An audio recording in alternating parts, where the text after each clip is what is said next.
नमस्कार, मैं उत्कर्ष प्रताप सिंह और आप देख रहे हैं टीवी 9 भारतवर्ष। 26/11 मुंबई आतंकी हमलों के आरोपी तहव्वुर हुसैन राणा को आखिरकार 16 साल बाद अमेरिका से प्रत्यार्पित कर भारत लाया गया है और अब उससे पूछताछ की शुरुआत हो चुकी है। लेकिन इस पूछताछ का सबसे धमाकेदार मोड़ अब आने वाला है, जब एनआईए उसका आमना सामना उस गोपनीय गवाह, जिसको नाम दिया गया है बी, से करवाएगी।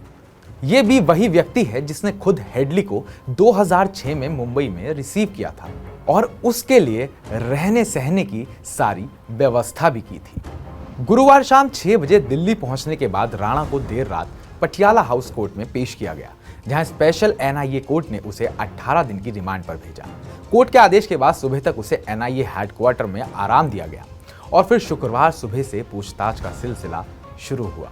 लेकिन असली कहानी वहीं से शुरू होती है। एनआईए ने इस केस में एक प्रोटेक्टेड विटनेस यानी गवाह बी को सामने लाने की तैयारी की है, जो न सिर्फ डेविड हेडली के करीबी संपर्क में था, बल्कि तहव्वुर राणा का भी भरोसेमंद आदमी था। ये वही शख्स है जिसने राणा के कहने पर 2006 में हेडली को मुंबई में रिसीव किया, रहने का इंतजाम किया और मिशन के लिए लॉजिस्टिक सपोर्ट भी दिया। एनआईए सूत्रों के मुताबिक राणा से उसकी पाकिस्तान स्थित साजिशकर्ताओं की भूमिका, लश्कर ताइबा से संबंध और भारत में आंतरिक नेटवर्क या स्लीपर सेल्स को लेकर तीखे सवाल पूछे जा रहे हैं। लेकिन गवाह बी से उसका आमना सामना इस केस में टर्निंग पॉइंट साबित हो सकता है। गवाह बी की पहचान बेहद गोपनीय रखी गई है, यहां तक कि कोर्ट दस्तावेजों में भी उसका नाम उजागर नहीं किया गया है, ताकि पाकिस्तान की खुफिया एजेंसी आईएसआई और लश्कर तैयबा जैसे संगठनों से उसकी सुरक्षा को सुनिश्चित किया जा सके।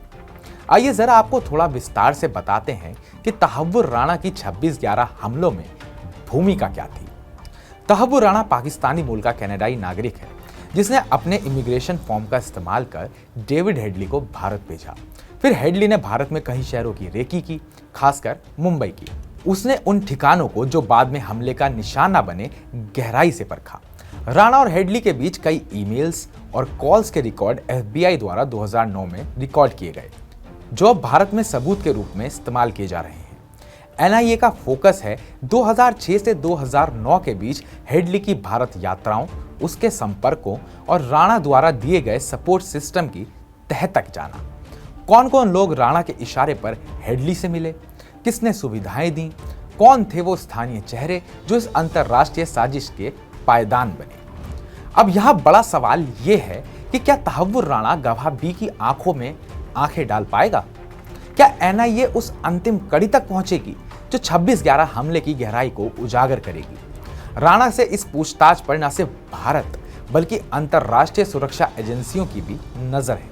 यह न सिर्फ भारत की न्याय प्रणाली की परीक्षा है, बल्कि उस राष्ट्रीय घाव को भरने की कोशिश भी है जो 2008 में 167 मासूम जानों को खोकर लगा था। अब इंतजार है उस पल का जब राणा और गवाह भी आमने सामने बैठेंगे और शायद उसी दिन साजिश के सारे धागे एक एक कर खुलेंगे।